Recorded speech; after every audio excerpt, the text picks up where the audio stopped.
এবার ইসরায়েল যুক্তরাষ্ট্রের যৌথ হামলার পরপরই পাল্টা জবাব দিতে শুরু করেছে ইরান। মধ্যপ্রাচ্যের মার্কিন ঘাঁটি এবং ইসরায়েল লক্ষ্য করে ঝাঁকে ঝাঁকে ব্যালিস্টিক ক্ষেপণাস্ত্র এবং ড্রোন হামলা শুরু করেছে ইরান। পাল্টাপাল্টি এই হামলায় পুরো অঞ্চল জুড়ে বড় সংঘাতের শঙ্কা তৈরি হয়েছে। এরই মধ্যে ইসরায়েল জুড়ে জারি করা হয়েছে বিমান হামলার সতর্কতা। বিস্তারিত জানাচ্ছেন মেহেদি হাসান। গত কয়েক মাস ধরে ইরানের অভ্যন্তরীণ বিক্ষোভ ও রাজনৈতিক দুর্বলতাকে কাজে লাগিয়ে তেহরানকে দমন করার কৌশল হাতে নেয় যুক্তরাষ্ট্র ও ইসরায়েল। একের পর এক সামরিক প্রস্তুতি এবং অস্ত্র মোতায়েনের মধ্য দিয়ে এই অঞ্চলে বাড়তে থাকে উত্তেজনা। সেই ধারাবাহিকতার চূড়ান্ত পর্ব হিসেবে ইরানের উপর চালানো হয়েছে সরাসরি যৌথ হামলা। তবে এই হামলায় বসে নেই ইরান, দিয়েছে তার দাঁত ভাঙা জবাব।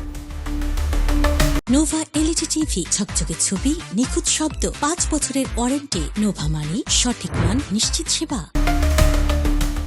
28 ফেব্রুয়ারি সকালে যুক্তরাষ্ট্র ইসরায়েল একযোগে ইরানের রাজধানী তেহরান সহ ইনসাফ, কোম ও কারাজে বড় ধরনের বিমান হামলা চালায়। ইরানের পক্ষ থেকে একে সার্বভৌমত্বের উপর সরাসরি আঘাত হিসেবে উল্লেখ করা হয়েছে। তেহরানের ভাষ্য অনুযায়ী পরিকল্পিতভাবে ইরানকে অস্থিতিশীল করতেই এই অভিযান চালানো হয়েছে।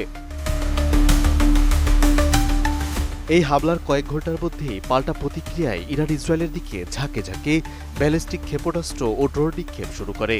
একই সঙ্গে মধ্যপ্রাচ্যে অবস্থিত মার্কিন সামরিক ঘাঁটিকেও লক্ষ্যবস্তু করা হয়। ইরানের রেভলিউশনারি গার্ড জানিয়েছে এটি ইসরায়েল যুক্তরাষ্ট্র আগ্রাসনের উপযুক্ত জবাব। এই হামলার পরপরই ইসরায়েল জুড়ে সাইরেন বাজতে থাকে। ইসরায়েলি প্রতিরক্ষা বাহিনী আইডিএফ নাগরিকদের নিরাপদ আশ্রয়ে চলে যাওয়ার নির্দেশ দিয়েছে। একই সঙ্গে সক্রিয় করা হয় আকাশ প্রতিরক্ষা ব্যবস্থা। বেন গুরিয়ন বিমানবন্দর সহ দেশটির আকাশসীমা বন্ধ করার ঘোষণা দেওয়া হয়।